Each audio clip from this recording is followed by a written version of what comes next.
नमस्ते सभी को। आज फिर से हम पढ़ रहे हैं न्याय दर्शन। तो पिछली बार जहां छोड़ा था वहां से कंटिन्यू करेंगे।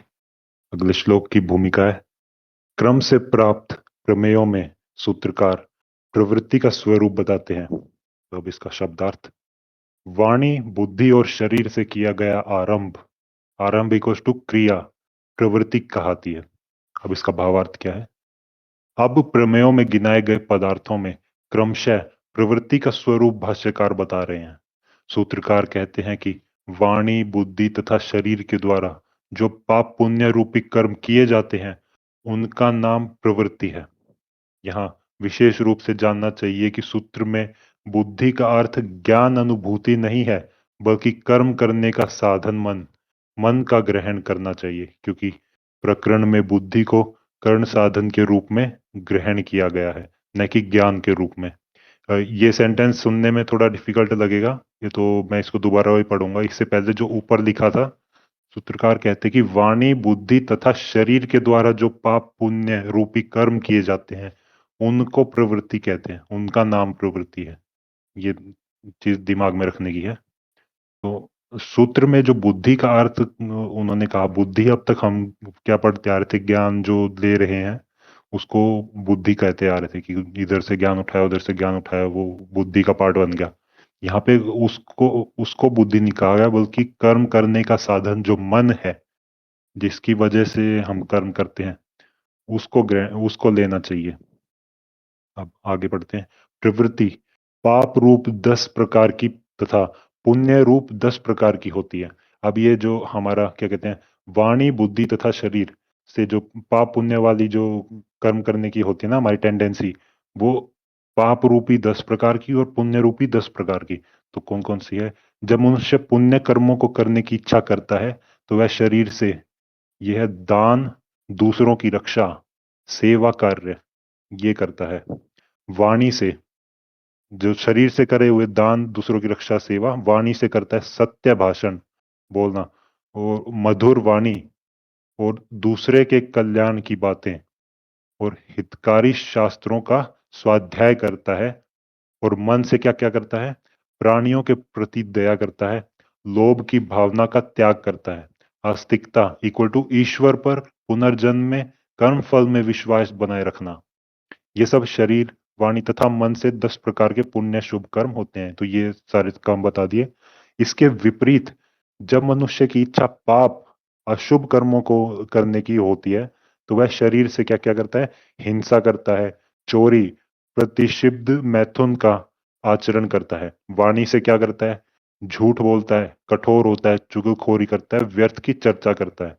और मन से क्या करता है, दूसरों के प्रति द्रोह, दूसरों के धन संपत्ति को लेने की इच्छा करना, आस्तिकता यानी ईश्वर पुनर्जन्म कर्म फल आदि में विश्वास न बनाए रखना। ये उसमें आगे अपोजिट प्रवृत्ति में ये 10 प्रकार के शरीर वाणी तथा मन से अशुभ पाप कर्म होते हैं। ये दोनों प्रकार के कर्म अच्छे बुरे जन्म का कारण बनते हैं। तो इन्हीं कर्मों से कर्मफल का जो सेट बैठता है कि हम कैसे कर्म किए उसके बाद हमें अगला जन्म कैसा मिलेगा, वो इन्हीं कर्मों की वजह से मिलता है। मतलब ये ऐसा नहीं कि सिर्फ ये 10 और 10 की कैटेगरी वाले कर्म कर दिए वही, मतलब अच्छे और बुरे कर्म मिला के बनता है। अगले श्लोक की भूमिका पे चलते हैं। प्रवृत्ति के बाद क्रम से प्राप्त दोषों का स्वरूप सूत्रकार निम्न प्रकार से बताते हैं। तो शब्दार्थ है, प्रवृत्ति स्लैश कर्म का हेतु होना, जिनका लक्षण स्वरूप है, ऐसे कारणों का ऐसे कारणों को दोष कहा जाता है। मैं ये फिर से पढ़ूंगा। प्रवृत्ति स्लैश कर्म का हेतु होना, जिनका लक्षण स्वरूप है, ऐसे कारणों को दोष कहा जाता है। अब इसका मीनिंग क्या है, भावार्थ क्या है। प्रमेयों जानने योग्य विषयों में क्रमशः इस सूत्र से दोष नामक विषय के स्वरूप को बताया गया है। सूत्र में प्रवर्तना शब्द का अर्थ है प्रवृत्ति कर्मों का हेतु कारण, जो है दोष, जो वह दोष है, अर्थात दोष वह है जो प्रवृत्ति अच्छे बुरे कर्मों को कराने वाला है। बड़ा डिफिकल्ट सेंटेंस है समझने में, लेकिन हम फिर भी पढ़ेंगे। अर्थात साधारण रूप में रोग राग द्वेष मोह को दोष समझना चाहिए। मैं इस पूरे सेंटेंस को एक बार फिर से पढ़ूंगा ताकि समझ में आए। सूत्र में प्रवर्तना शब्द का अर्थ है प्रवृत्ति कर्मों का हेतु कारण, जो है वह दोष है, अर्थात दोष वह है जो प्रवृत्ति अच्छे बुरे जो प्रवृत्ति अच्छे बुरे कर्मों को कराने वाला है, अर्थात साधारण रूप में राग द्वेष मोह को दोष समझना चाहिए। मोह माया में होना ही दोष है, जो अच्छे बुरे कर्मों को कराता है। मेरे ख्याल से यहाँ पर वो कहना चाह रहा है। हालांकि सेंटेंस बहुत लंबा है और मेरे को लग रहा है कहीं एक जगह पूर्ण विराम भी होगा बीच में, जो कि यहाँ लिखने में मिसिंग हो सकता है। लेकिन अगर किसी और को इस सेंटेंस का अलग मीनिंग समझ में आ रहा है तो वो भी अपना मीनिंग बता सकता है लिख के। हम उसको बाद में जरूर पढ़ेंगे। आगे कंटिन्यू करते हैं। एक प्रश्न इस सूत्र पर हो सकता है कि सूत्रकार ने राग द्वेष मोहो मोहा दोषः सरल भाषा में परिभाषा क्यों नहीं की। इसका उत्तर यह है कि मतलब उसने राग द्वेष मोह मोह है इसको दोष डायरेक्टली क्यों नहीं कह दिया, सरल भाषा में परिभाषा क्यों नहीं की। इसका उत्तर यह है कि केवल राग आदि को दोष कह दिया जाता तो राग द्वेष मोह इक्वल्स टू मिथ्या ज्ञान तथा प्रवृत्ति इक्वल्स टू पाप पुण्य कर्मों का परस्पर कारण कार्य भाव है, यह नहीं ज्ञात होता। ये वाला मैं फिर से पढ़ूंगा, ये भी एक बहुत ही इंपॉर्टेंट सेंटेंस लग रहा है उसको प्रवृत्ति को समझने के लिए साथ साथ और पाप दोषों को समझने के लिए। इस यहां से पढ़ते हैं। सरल भाषा में इसकी परिभाषा क्यों नहीं की। इसका उत्तर यह है कि केवल राग आदि को दोष कह दिया जाता तो राग द्वेष मोह तथा प्रवृत्ति ये पाप पुण्य कर्मों का जो परस्पर कारण है, कारण कार्य भाव है, यह नहीं ज्ञात होता। इसका मीनिंग आप खुद से ही देख सकते हैं। मैं एक ठीक से एक्सप्लेन नहीं कर पाऊंगा क्योंकि मैं खुद ही सेंटेंस को समझने में अभी पीछे रह जा रहा हूं। फिर भी मैं आगे रीड करता हूं। वह सूत्र अधूरा होता, इसलिए सूत्र में दोष का यह लक्षण बताना पूर्ण है। अ, अब मेरे ख्याल से जहां तक मुझे समझ में आ रहा है इसमें यूं है कि जो अपना मोह माया है और इसमें पाप पुण्य वगैरह कर्म जो है और मिथ्या ज्ञान है, इनका आपसी जो होता है वेब जो बना हुआ है, एक दूसरे के साथ जंजाल कनेक्शन जो बना हुआ है, कि इन तीनों को जब तक हम इन तीनों का ज्ञान हासिल नहीं करें, क्योंकि सबसे पहला श्लोक जो हमने न्याय दर्शन में पढ़ा था सबसे पहले वाले उसमें यही आया था कि भाई जब तक ये जो अज्ञान है मिथ्या ज्ञान है ये सब चीजें हैं, इनको दूर करके ज्ञान नहीं लेंगे इन सब चीजों के बारे में, तब तक मोक्ष की प्राप्ति नहीं हो सकती। और अगर हम ऐसा कहें कि सिर्फ राग द्वेष मोह इन तीन को ऐसे बोल दिया, ये क्या कहते हैं यही दोष हैं, तो एकदम से समझ नहीं आएगा, उसमें कनेक्शन नहीं लगाएगा। कोई यूं नहीं सोचेगा कि मेरे पाप पुण्य कर्म भी उस दोष का कारण हो सकते हैं या मेरा मिथ्या ज्ञान भी एक दोष का कारण हो सकता है।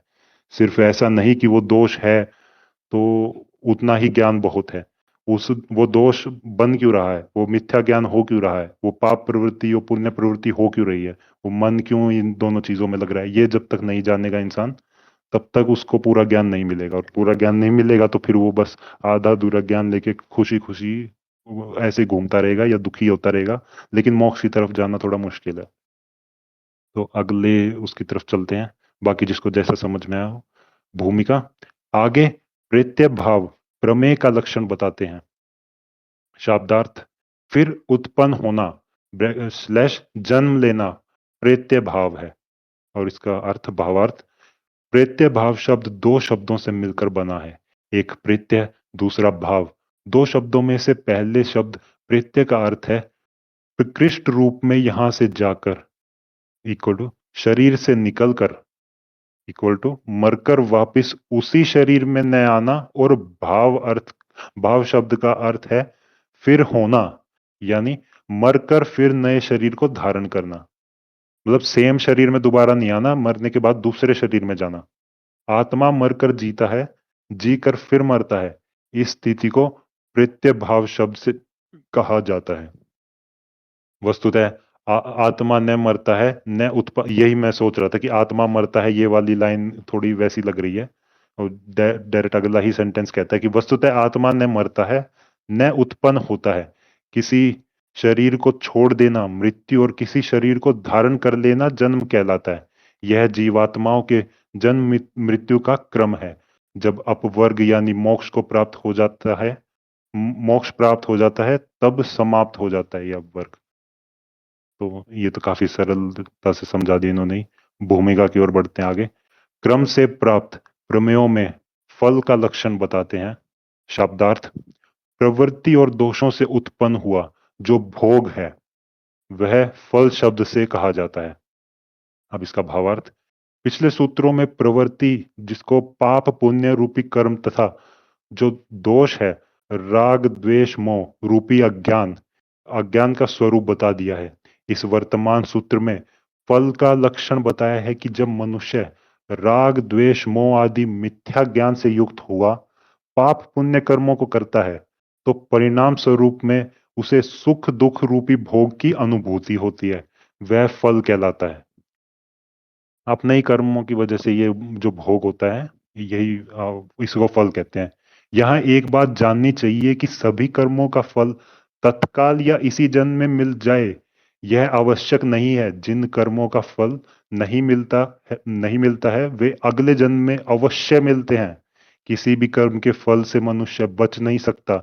संसार में ऐसा देखा जाता है कि किन्हीं किन्हीं बुरे कर्म करने वालों को इस जन्म में दुख कष्ट नहीं होता है और बिना कष्ट दुख रोग के मर जाते हैं, और कुछ अच्छे कर्म करने वाले रोगी कष्ट दुखों का अनुभव करके मरते हैं। इससे कुछ लोगों को संशय हो जाता है कि कर्मों का फल मिलता भी है या नहीं, भगवान है या नहीं। तो ये जो पैराग्राफ अभी हमने पढ़ा ऐसा ही हमने चाणक्य नीति में भी पढ़ा था। वहां भी सेम बात कही गई थी और वहां तो नीति के रूप में समझाया गया था कि अगर आप किसी को इस तरह से देखो बुरे कर्म कर रहा है लेकिन तत्काल उसको उस बुरे कर्म का फल नहीं मिल रहा है, कोई पनिशमेंट नहीं मिल रही है या उसका बुरा नहीं हो रहा है, तो निराश नहीं होना। ऐसा नहीं सोचना कि वो उस कर्म से बच के चला गया, उसका फल उसे मिलेगा ही मिलेगा, चाहे इस जन्म में आगे मिले चाहे अगले जन्म में मिले। लेकिन जो जो भी पाप पुण्य कर्म किए हैं सबका फल तो मिलके ही रहेगा, वो तो फल तो भोगना ही है।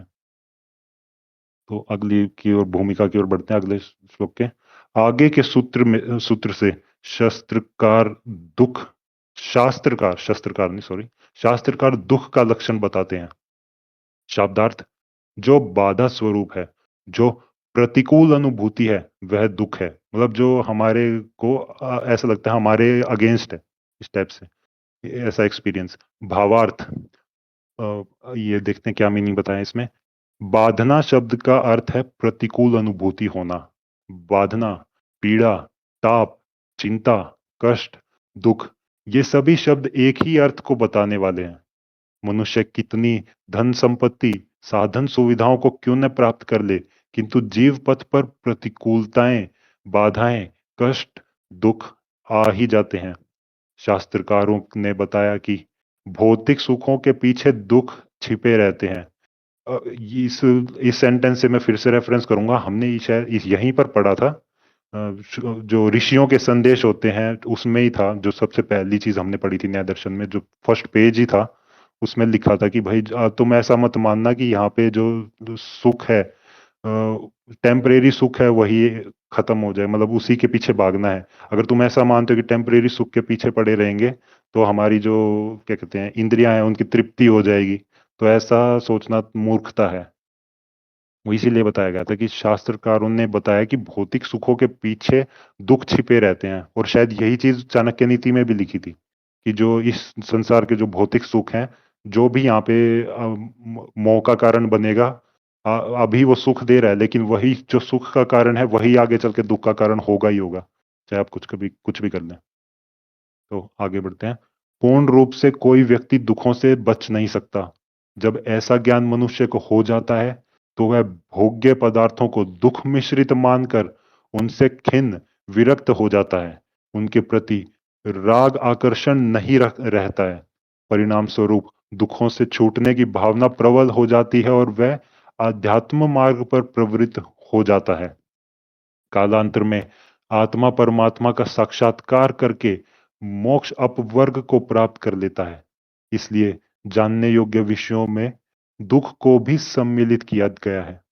अब यहाँ पे कोई एक चीज और सोच सकता है कि मान लीजिए कि किसी को गाना सुनना पसंद था बचपन में, और बड़े बड़े होते हुए उसको गाना पसंद नहीं आ रहा है एनीमोर। तो उसका मतलब ये नहीं कि आपने ज्ञान प्राप्त कर लिया।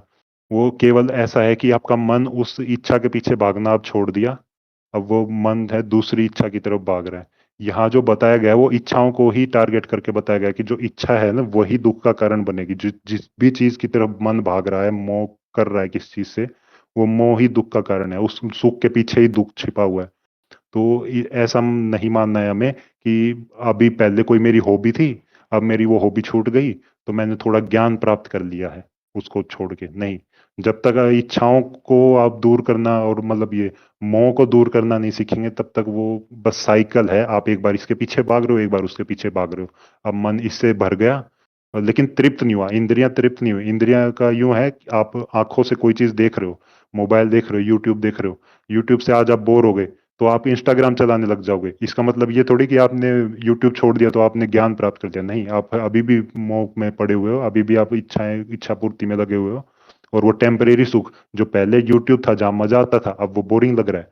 अब आप इंस्टाग्राम पे आ गए, अब वो उसमें मजा आएगा, फिर थोड़े टाइम में वो बोरिंग लगेगा या वो दुख का कारण बनेगा। तो आगे बढ़ते हैं। भूमिका। जानने योग्य प्रमेयों में अंतिम अपवर्ग नामक प्रमेय का लक्षण बताते हैं कि, अब यहाँ पे शब्दार्थ, उस दुख से पूर्ण रूप से छूट जाना मोक्ष कहलाता है। तो भावार्थ क्या है? जानने योग्य विषयों के क्रम में अंतिम विषय है अपवर्ग। अपवर्ग का सामान्य अर्थ है दुखों से पूर्ण रूप से छूट जाना। अपवर्ग जीव की वह स्थिति है जिसमें वह शरीरधारी नहीं रहता है, क्योंकि शरीर के होते हुए ही मनुष्य दुखी होता है। शरीर न हो तो दुख भी नहीं होते हैं। हाँ, और ये भी हमारे ऋषियों के संदेशों में लिखा हुआ मिला था। और बीच में भी एक श्लोक आया था कि ये ऐसा मत मानो शरीर पवित्र है और ये है वो है। शरीर ही दुख का कारण है इन दी एंड। मतलब ऐसा नहीं होता कि आप कितना भी ज्ञान हासिल कर लो, इन दी एंड आपको जब तक आप इस शरीर का त्याग नहीं करोगे तब तक तो मोक्ष की प्राप्ति नहीं हो पाएगी अल्टीमेट। मतलब जो आप सब चीजों को जब तक बंधन काट नहीं लेते तब तक तो मोक्ष नहीं मिला ना। तो और ये जो शरीर है ये तो मोह माया से रचा हुआ और मोह माया में ही फंसा हुआ, और ये तो रहेगा ही है जब तक इससे अटैच हो। अटैच इन द सेंस ये नहीं कि शरीर प्यारा है, मतलब शरीर में हो भी, अब भले ही बाहर की चीजें प्यारी नहीं लग रही लेकिन शरीर में हो खुद अभी भी, तब भी अभी आप मोह माया के अंदर ही हो। चाहे बहुत ही कम हो, बहुत ही मतलब बाकी चीजों से कटे हुए, लेकिन अभी भी बिल्कुल छोटा सा परसेंट तो है आपका यहाँ पे। इससे ही पार पाना है। तो जब तक शरीर नहीं छूट जाता, अब इसका मतलब ये भी नहीं है कि कोई सुसाइड कर ले तो वो शरीर से छुटकारा पा गया तो हो गया मोक्ष, वो भी नहीं है। ठीक है। जब तक आत्मा, परमात्मा आदि आध्यात्म विषयों में मिथ्या ज्ञान बना रहता है तब तक मनुष्य संसार में विभिन्न प्रकार की योनियां प्राप्त करता रहता है। हाँ, सुसाइडल वाला जो सुसाइड वाला आर्गुमेंट दे उसके सामने ये फेंक के मारना कि जब तक विषयों में मिथ्या ज्ञान बना रहता है तब तक मनुष्य संसार में विभिन्न प्रकार की योनियां प्राप्त करता रहता है और सुख दुख की अनुभूति करता रहता है। इस दुख से बचने के लिए विशेष ज्ञान प्राप्त करना होता है और वह ज्ञान ईश्वर का प्रत्यक्ष करके उससे ही प्राप्त किया जा सकता है। अब प्रत्यक्ष प्रमाण जो हमने पढ़ा, जो अब तक हमने डेफिनेशन पढ़ी और उसके क्राइटेरियाज पढ़े, उसको अप्लाई करना है। प्रत्यक्ष सिर्फ ऐसे नहीं देख लिया वाला सीन होता है। प्रत्यक्ष का आप फिर से फर्स्ट क्लास में देखिएगा डेफिनेशन और उसके क्राइटेरियाज क्या होते हैं, तब आप इस वर्ड को ज्यादा अच्छे से समझ पाएंगे। वरना मैक्सिमम लोग सोचते हैं प्रत्यक्ष माने बस आंखों से देख लिया, वो सिर्फ वो नहीं है, बाकी चीजें भी होती हैं या अन्य चीजें भी हो सकती हैं। क्या पता क्या अंधे को प्रत्यक्ष प्रमाण नहीं हो सकता? होता है, बिल्कुल होता है।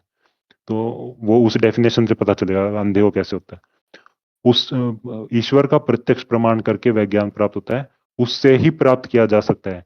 ईश्वर की प्राप्ति समाधि की स्थिति में ईश्वर की प्राप्ति समाधि की स्थिति में होती है और समाधि मन इंद्रियों को रोककर एकाग्र होने पर लगती है।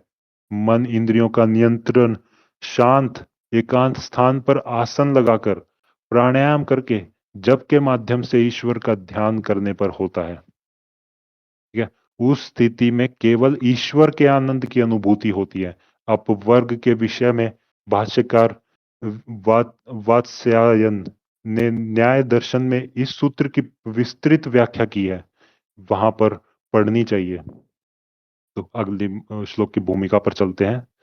पहले सूत्र में बताए गए प्रमाण का 3 से 8 सूत्रों में लक्षण निर्देश पूर्वक वर्णन किया गया है।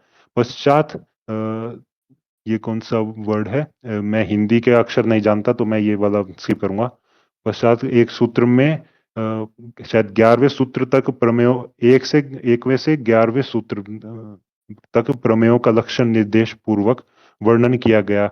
अब तीसरे पदार्थ संशय का लक्षण सूत्रकार निम्न सूत्र में करते हैं। तो अब संशय का लक्षण बताएंगे।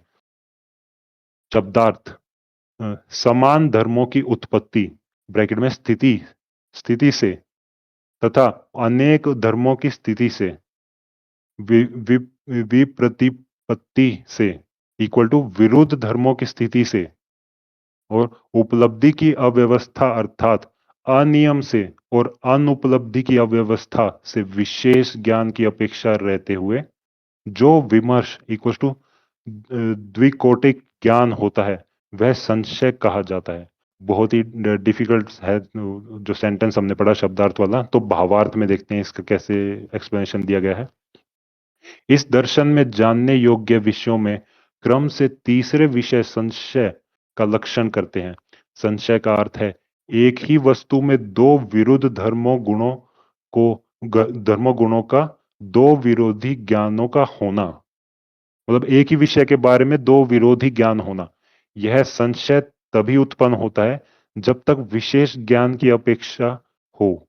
यह संशय 5 स्थितियों के उत्पन्न होने पर ही उत्पन्न होता है। मतलब हाँ, संशय को और भी मतलब एग्जाम्पल से समझना हो तो ऐसा मान सकते हैं कि मान लो कोई इंसान है, वो आप तो कह रहे हो कि हाँ बहुत अच्छा लग रहा है, बहुत अच्छा लग रहा है। किसी और ने बताया कि नहीं नहीं वो ऐसे ऐसे गलत काम भी करता है, तो आपको बुरा भी लग रहा है। लेकिन अब आप यूं सोच रहे हो यार ये अच्छा है कि बुरा है। अब ये संशय बन गया यहाँ पर कि एक ही वस्तु के बारे में दो विरोधी ज्ञान आपके पास हो गए। आप कह रहे हैं अच्छा है, दूसरा प्रत्यक्ष करके आपको बता रहा है कि भाई गलत है। तो अब यहाँ संशय बन गया आपके मन में।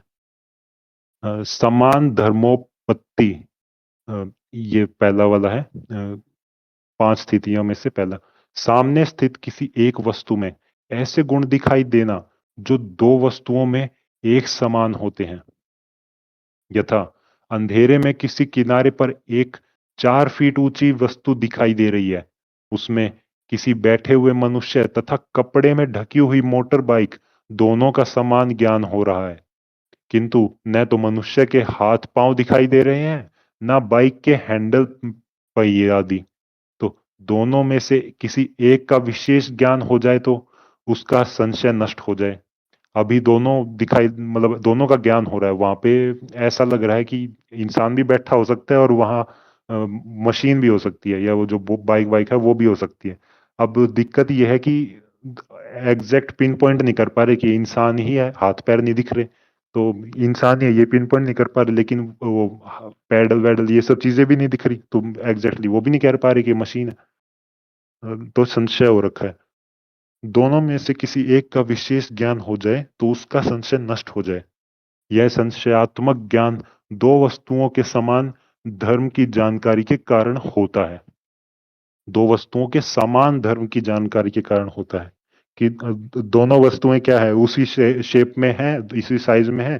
क्योंकि तभी तो मान पा रहे हैं हम कि हाँ यहाँ इंसान भी हो सकता है और यहाँ मशीन भी हो सकती है। दोनों की जो प्रॉपर्टीज हैं जितनी हमें देख समझ में आ रही हैं उतनी तो सेम है।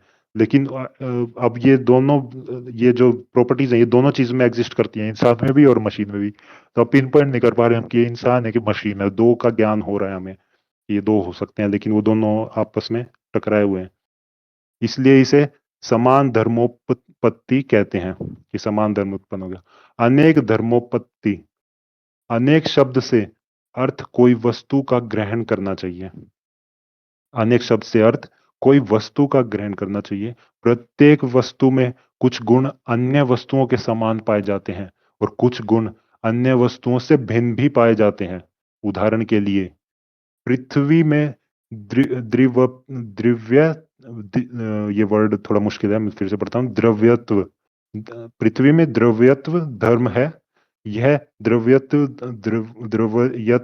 बड़ा टंग ट्विस्टिंग वर्ड है। धर्म अन्य धर्मियों जल, तेज, वायु आदि वस्तुओं में पाया जाता है। इसलिए जल, तेज आदि पृथ्वी के समान जातीय धर्म है।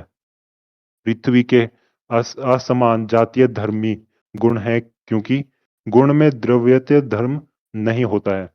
पृथ्वी में गंध का होना धर्म विशेष धर्म है, जो समान असमान सभी धर्मियों से उसको अलग बनाए रखता है। इसलिए पृथ्वी में गंध धर्म अनेक ब्रैकेट में विशेष धर्म कहलाता है, क्योंकि पृथ्वी का यह धर्म गंध धर्म अनेकों समान और असमान जातियों से उसे अलग बनाए रखता है। पृथ्वी में इस विशेष गंध धर्म की विद्यमानता पृथ्वी के विषय में ही संदेह उत्पन्न करती है कि पृथ्वी को द्रव्य माना जाए या गुण या कर्म, क्योंकि गंध गुण का अभाव अन्य द्रव्यों, गुणों व कर्मों तीनों में है। इस प्रकार किसी धर्मी का असाधारण धर्म उसकी किसी स्थिति के विषय में संशय उत्पन्न कर देता है। यह उसी स्थिति में होता है जब उस धर्मी के विषय में विशेष जानकारी की अपेक्षा हो। इजीली कहूं तो सिंपल भाषा में मेरे तो सिर के ऊपर से चला गया ये पूरा का पूरा पैराग्राफ।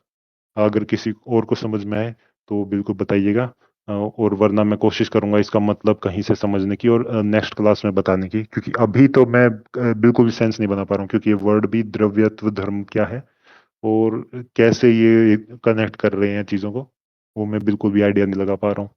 तो तीसरे की ओर बढ़ते हैं। विप्रतिपत्ति। वि का अर्थ है विरोधी, प्रतिपत्ति का अर्थ है ज्ञान। एक ही वस्तु के विषय में विरोधी ज्ञान होना विप्रतिपत्ति कहलाता है। यह विप्रतिपत्ति संशय को उत्पन्न करती है। जैसे कुछ लोग कहते हैं कि आत्मा स्लैश परमात्मा है, कुछ कहते हैं कि आत्मा स्लैश परमात्मा नहीं है।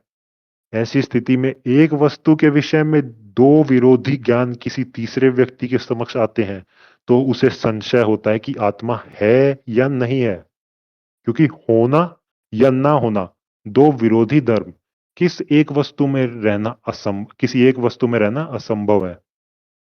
इसलिए एक ही वस्तु के विषय में एक धर्म का निश्चयात्मक हेतु जब तक उपलब्ध नहीं होता, तब तक उस वस्तु के विषय में संशय की स्थिति बनी रहती है।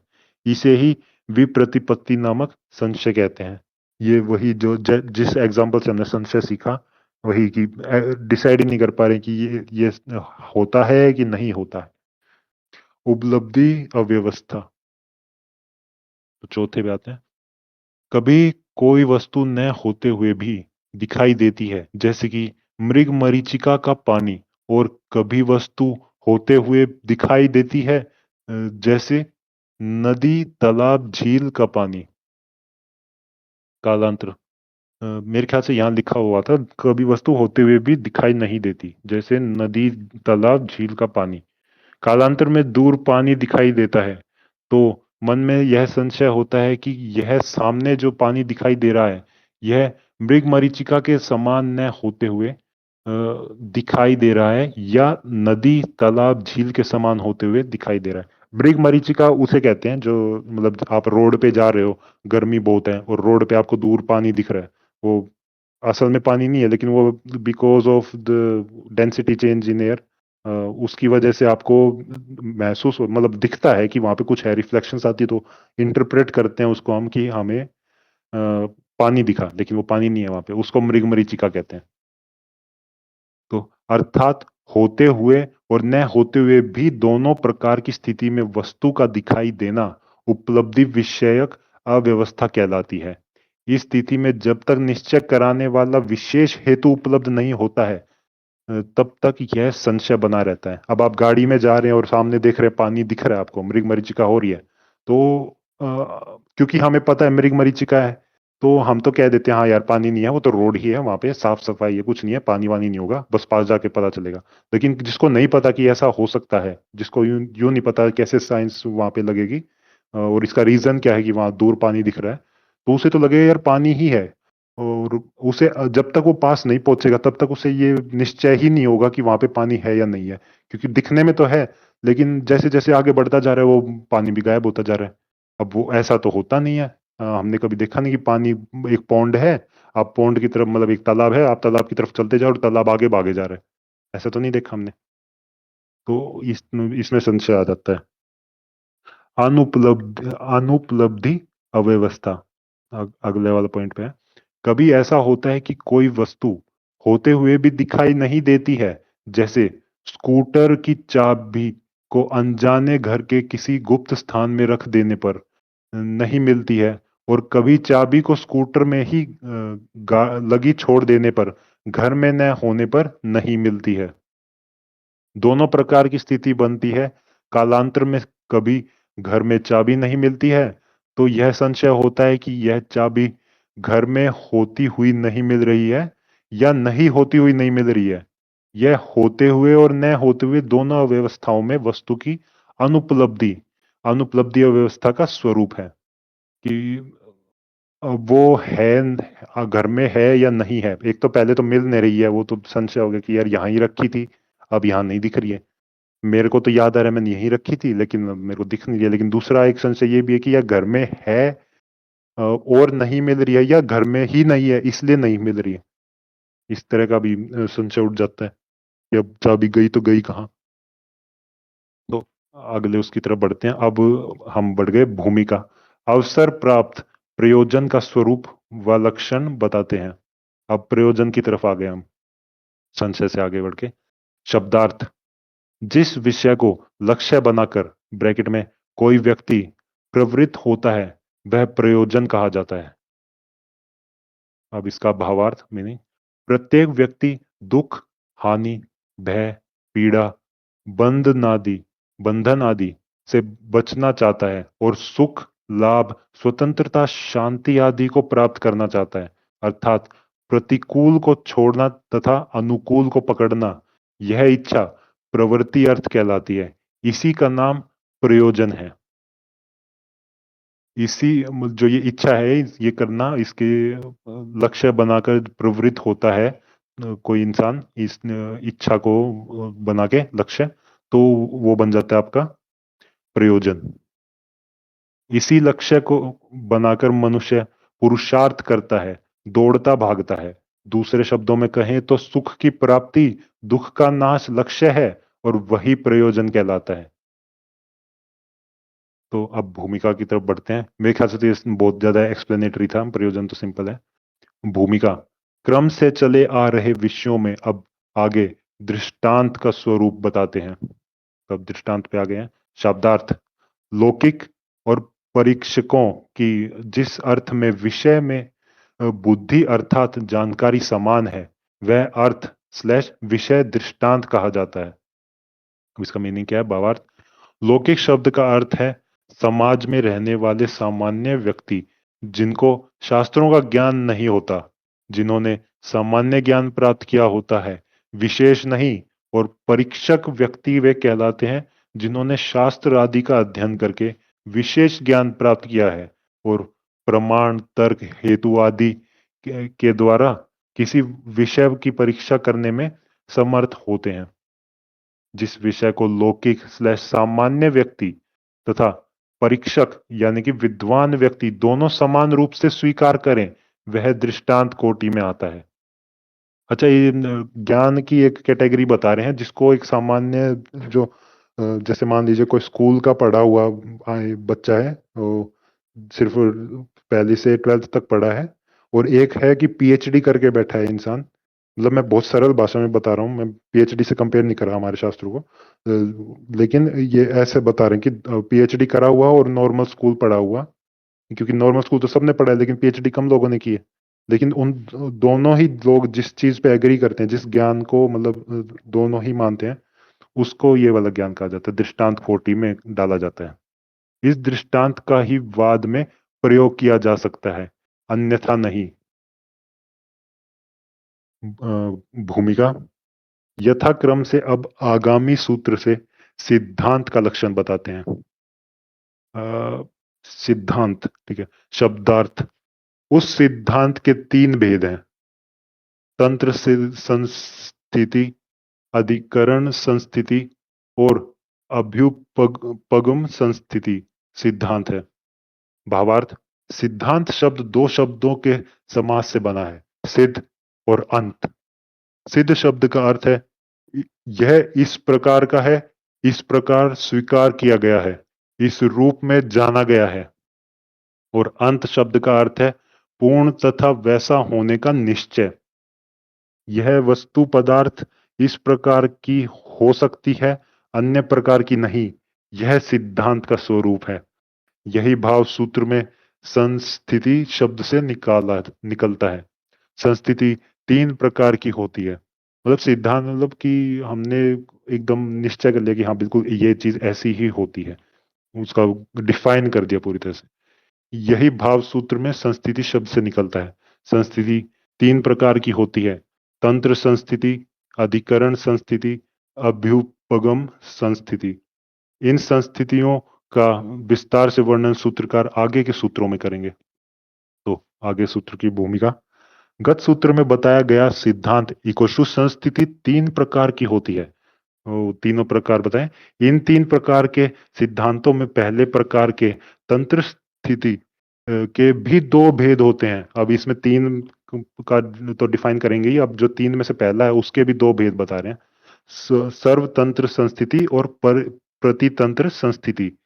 इस प्रकार सूत्रकार के अनुसार सिद्धांत के चार भेद बताए गए हैं। तो टोटल चार हो गए। पहले जिनका तीन का था और तीन में से एक के दो और पार्ट निकाल दिए, यानी दो प्लस बाकी के बचे हुए दो, चार। ठीक है। शब्दार्थ। वह सिद्धांत चार प्रकार का है: सर्वतंत्र, प्रतितंत्र, अधिकरण, अभ्युपगम। संस्थितियों के परस्पर भिन्न होने से। भावार्थ क्या है? पिछले सूत्र में बताए गए सिद्धांत के चार भेद हैं जिनका वर्णन आगे के सूत्रों में स्वयं सूत्रकार करेंगे। और अच्छा, अब ये तो तुरंत ही खत्म हो गया। बस यूं ये वाला था कि चार चार टाइप होते हैं, ये बताने के लिए था ये श्लोक। तो अगले की भूमिका की तरफ बढ़ते हैं। प्रथम, सर्वतंत्र सिद्धांत का स्वरूप सूत्रकार निम्न प्रकार से बताते हैं। ठीक है। अब इसका आएगा डिस्क्रिप्शन। तो शब्दार्थ। सब शास्त्रों में अविरुद्ध अर्थात समान रूप से स्वीकृत किसी एक शास्त्र में अधिकृत इक्वल टू विशेष रूप से वर्णित विषय सर्वतंत्र सिद्धांत माना जाता है। और इसका मीनिंग क्या है, भावार्थ क्या है? किसी विषय का किसी शास्त्र में विशेष रूप से वर्णन किया गया हो और उस विषय को अन्य सभी शास्त्र बिना किसी प्रकार के विरोध के स्वीकार करते हो, उस सिद्धांत को सर्वतंत्र सिद्धांत कहते हैं। जैसे कि घ्राण, रसन, चक्षु आदि इंद्रियां हैं, गंध आदि इंद्रियां के विषय हैं, गंध आदि इंद्रियों के विषय हैं। पृथ्वी आदि पांच भूत हैं। किसी वस्तु का ज्ञान प्रत्यक्ष आदि प्रमाणों से किया जाता है। अब ये समझने के लिए हमको जो प्रमाण के तीन टाइप बताए थे, तीन चार टाइप, और उनके क्या कैटेगरीज हैं, मतलब क्या क्राइटेरियाज हैं, किस तरह से उनको मानना है, किस तरह से नहीं मानना है। जो अगर उस क्लास को आप फिर से रेफरेंस करेंगे तो ये वाली चीज ज्यादा समझ में आएगी। मतलब अभी मैं कितना ही समझाने की कोशिश कर लूं लेकिन कंफ्यूजन ही ज्यादा बढ़ेगी। तो इससे अच्छा यही है जो फर्स्ट क्लास थी उसको दोबारा सुना जाए और उसके बाद इसको, इस पैराग्राफ को एक बार फिर से पढ़ा जाए, तो आपको ज्यादा बेटर समझ में आएगा इसमें कहना क्या चाह रहे हैं। और मेन मेन बात जो है, जो फर्स्ट लाइन है, जो काफी सिंपलर है बाकी के हिसाब से, वो मैं फिर से पढ़ देता हूँ। किसी विषय का किसी शास्त्र में विशेष रूप से वर्णन किया गया हो और उस विषय को अन्य सभी शास्त्र बिना किसी प्रकार के विरोध के स्वीकार करते हो, उस सिद्धांत को सर्वतंत्र सिद्धांत कहते हैं। तो अब अगले श्लोक की ओर बढ़ते हैं। भूमिका। अगले सूत्र से सूत्रकार सिद्धांत के दूसरे भेद प्रतितंत्र सिद्धांत का लक्षण करते हैं। तो अब शब्दार्थ है समान शास्त्र में ब्रैकेट में सिद्धांत रूप से जो विषय ब्रैकेट क्लोज सिद्ध निश्चित स्वीकृत है, अन्य शास्त्र में स्वीकृत नहीं है, वह प्रतितंत्र सिद्धांत कहलाता है। अब इसका मीनिंग क्या है? किसी एक शास्त्र में कोई विषय मुख्य रूप से वर्णित किया गया है और उसको उसी रूप में स्वीकार किया गया है, किंतु अन्य शास्त्रों में उस विषय का वर्णन नहीं है अथवा उस रूप में स्वीकार नहीं किया गया है, किसी अन्य प्रकार से स्वीकार किया गया है। ऐसे सिद्धांत को प्रतितंत्र सिद्धांत कहते हैं। मतलब उसको डिफाइन तो कर दिया, उसको बता तो दिया, वर्णित तो कर दिया एक शास्त्र में, लेकिन दूसरे शास्त्रों में शायद उसका वर्णन नहीं है, या फिर उसका अलग रूप से उसको एक्सेप्ट किया गया है, उसको अलग रूप से वर्णित किया गया है। तब वो बन गया प्रतितंत्र सिद्धांत। जैसे सांख्य दर्शन की मान्यता है कि असत कभी सद्भाव में नहीं आता, जो सत है उसका कभी नाश नहीं होता है, समस्त आत्माएं समान है, भेद वाली नहीं है, इत्यादि। इसके विपरीत न्याय वैशेषिक की मान्यता यह है कि असत की उत्पत्ति होती है, उत्पन्न वस्तु का नाश होता है। चेतन आत्माएं अपने राग द्वेषादि से विशेष हैं, भिन्न हैं। शास्त्रों की ये भिन्न मान्यताएं स्थूल रूप से विरोधी दिखाई देती हैं, किंतु है नहीं। शास्त्रों का विषयों का प्रतिपादन अपनी अपनी सीमाओं को बनाकर किया गया है, तथा कहने की शैली भिन्न है। वहां परस्पर विरोध नहीं है, विरोधाभास है। ये वाला पैराग्राफ पे एक पूरा का पूरा क्लास हो सकता है 1 घंटे का, क्योंकि ये खुद बता रहे हैं कि शास्त्रों के ये भिन्न भिन्न मान्यताएं स्थूल रूप से विरोधी दिखाई देती हैं, किंतु है नहीं। यहाँ शास्त्रों का विषयों का प्रतिपादन अपनी अपनी सीमाओं को बनाकर किया गया है, तथा कहने की शैली भिन्न है, वहां परस्पर विरोध नहीं है, विरोधाभास है। अब अलग अलग दर्शन यूं ही लगते हैं ना, कि एक दर्शन दूसरे से टकरा रहा है, एक ज्ञान दूसरे से टकरा रहा है, और डायरेक्ट डायरेक्ट उसको विरोधी विरोधी मान के आपस में लड़ने लग जाते हैं। वो मूर्खता है, और मूर्खता से ज्यादा कुछ नहीं है। और जब तक आप उसको ज्ञान को ठीक से पढ़े भी नहीं, समझे भी नहीं, और दूसरे पे लड़ने चल दिए कि दूसरे का ज्ञान गलत, दूसरे का ये, दूसरे का वो, तो दोनों ही मोह माया में फंसे हो भाई। वो तुम उसका नुकसान करना चाहते हो, वो तुम्हारा नुकसान करना चाहता है। और इन दी एंड हो क्या रहा है? अज्ञानता मिथ्या ज्ञान में फंसते जा रहे हो, मोह माया में फंसते जा रहे हो, क्योंकि दोनों ही ज्ञान तुमको कह रहे हैं भाई ये सब कर्म वर्म जो कर रहे हो, अच्छे बुरे दोनों का फल तुम्हें मिलेगा, सुख दुख मिलेगा, और सुख दुख से ही दूर भागना है। लेकिन कुछ सिद्धांत जो इसमें बताए गए हैं, वो उसमें थोड़ा अलग समझ आ रहे हैं, इसमें मेरे को ऐसे समझ आ रहे हैं, दूसरी जगह लिखा तो अलग समझ आ रहे हैं, या विरोधाभास दिख रहा है, तो मैं चलो लड़ने लगता हूँ।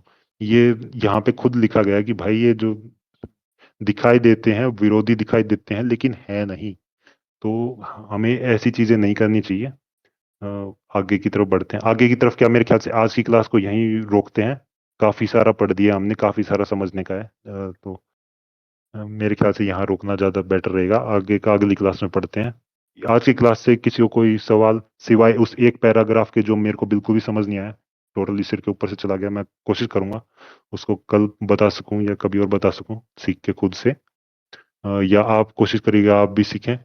तो आज की क्लास को यहीं ख़त्म करते हैं। आज की क्लास से कोई भी सवाल हो, कोई कमेंट हो, कोई चीज़ पूछनी हो, समझ ना आई हो, तो जितना मुझे समझ आए मैं उसमें से बताने की कोशिश करूंगा।